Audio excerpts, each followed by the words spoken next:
Hi all. ഇന്നത്തെ ഈ സെഷനിൽ ഫിനാൻഷ്യൽ മാനേജ്മെൻറ്റിൻ്റെ പ്രീവിയസ് ഇയർ ക്വസ്റ്റ്യൻ പേപ്പറാണ് ഡിസ്കസ് ചെയ്യുന്നത്. അപ്പോൾ കേരള PSCയിൽ ഏതൊക്കെയാണ് ഫിനാൻഷ്യൽ മാനേജ്മെൻറ്റ് റിലേറ്റ് ചെയ്ത് ഈ ഒരു കാറ്റഗറി നമ്പറിലുള്ള ക്വസ്റ്റ്യൻസ് ചോദിച്ചതെന്ന് നോക്കാം. Next question, reverse split means. Reverse split ആണ് ചോദിക്കുക. സ്പ്ലിറ്റ് ചെയ്യുക എന്ന് പറഞ്ഞാൽ എന്താണ്? ചെറുതാക്കുക അല്ലേ, ചെറിയ ചെറിയ ഭാഗങ്ങളാക്കുക.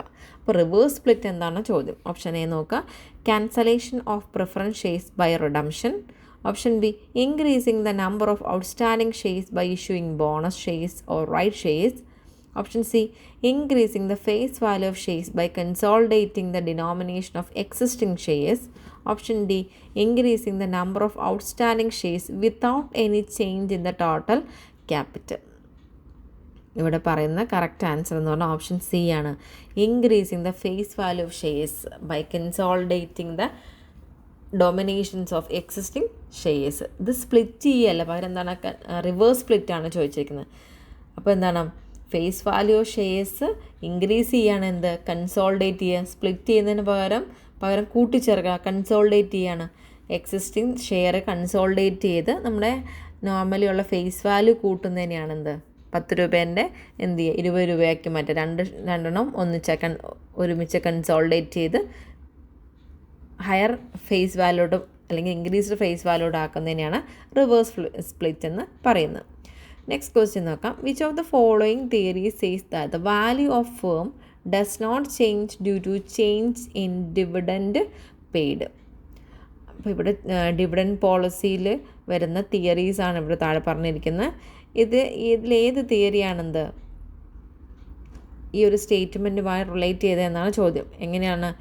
That theory says that the value of a firm does not change due to change in dividend paid. Dividend pay ചെയ്തു എന്ന് വിചാരിച്ച് ഫേമിൻ്റെ വാല്യൂവിൽ യാതൊരു ചേഞ്ചും ഉണ്ടാവില്ല എന്ന് പറയുന്ന തിയറി ഏതാണെന്നാണ് ചോദ്യം. Option A, Walter's model. Option B, Gordon's model. Option C, Modigliani and Miller model. Option D, none of the above. ഇവിടെ answer option C, Modigliani and Miller തിയറിയാണ്. അപ്പോൾ ഇത്ര അറിഞ്ഞാൽ മതി. ഡിവിഡൻഡ് ഡിസിഷൻ തിയറി 2 ഉണ്ട്. റെലവൻറ്റ് തിയറി ഉണ്ട്, irrelevant theory ഉണ്ട്. ഈ തിയറി ഓഫ് റിലവൻസ് ആണെന്ത്, വാൾട്ടേഴ്സ് അപ്രോച്ചും ഗോർഡൻസ് അപ്രോച്ചും. തിയറി ഓഫ് ഇറലവൻസ് ആണെന്ത്, റെസിജ്വൽ അപ്രോച്ചും മൊഡിഗ്ലാനി ആൻഡ് മില്ലർ അപ്രോച്ചും. അപ്പോൾ എന്താണ് ഈ റിലവൻസ് തിയറി?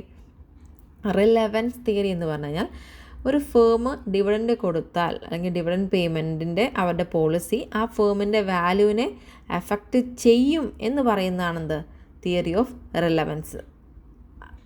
എന്നാൽ തിയറി ഓഫ് ഇറലവൻസ് എന്ന് പറയുന്നത് ഡിവിഡൻഡ് പോളിസി ഒരു ഫേമിൻ്റെ വാല്യൂവിനെ യാതൊരു രീതിയിലും ബാധിക്കില്ല എന്ന് പറയുന്നതാണെന്ത്, തിയറി ഓഫ് ഇറലവൻസ്.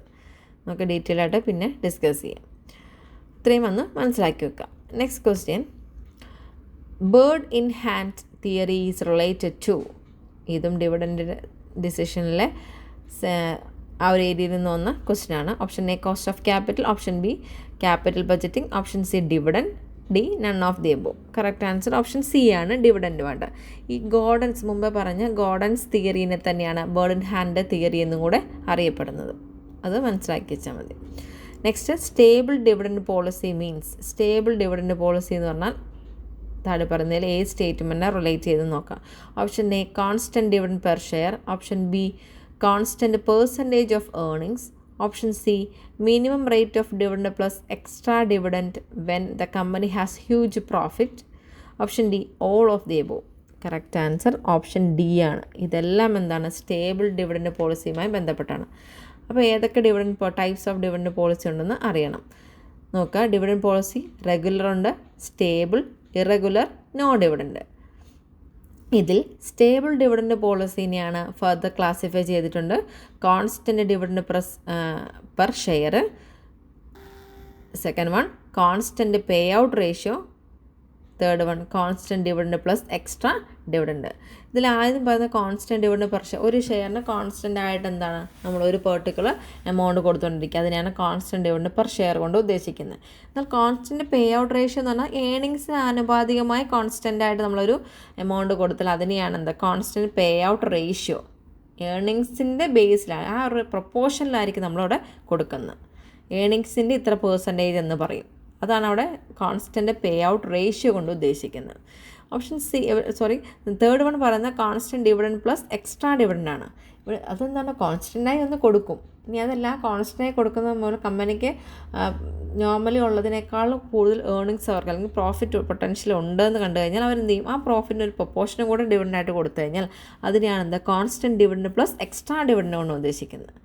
അപ്പോൾ തന്നിരിക്കുന്ന ഈ ഒരു ക്വസ്റ്റ്യനിൽ സ്റ്റേബിൾ ഡിവിഡൻഡ് പോളിസിയുമായിട്ട് റിലേറ്റ് ചെയ്ത് എന്താണ് ഇത് 3 എണ്ണമാണ് അല്ലേ, അതിൻ്റെ ടൈപ്സാണ് ഇത് 3. Next question, script dividend means. Script dividend എന്ന് പറഞ്ഞാൽ എന്താണെന്നാണ്. Option A, dividend in the form of new shares rather than in cash.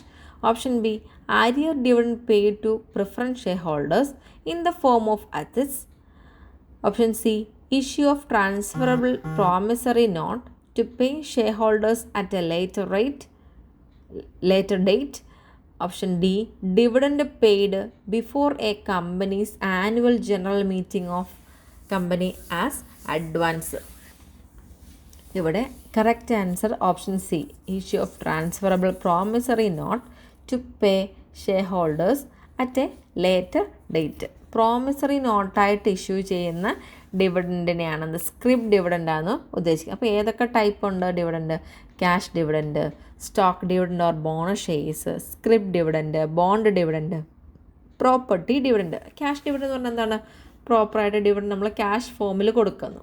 Stock dividend എന്ന് പറഞ്ഞാൽ എന്താ, അല്ലെങ്കിൽ അതിനെ തന്നെയാണ് ബോണസ് ഷെയർസ് എന്ന് അറിയപ്പെടുന്നത്. നമ്മളെന്താണ്, നമ്മൾ ഡിവിഡൻറ്റിന് പകരം ഷെയർസ് അല്ലെങ്കിൽ ബോണസ് ഷെയർസ് ഇഷ്യൂ ചെയ്യുക.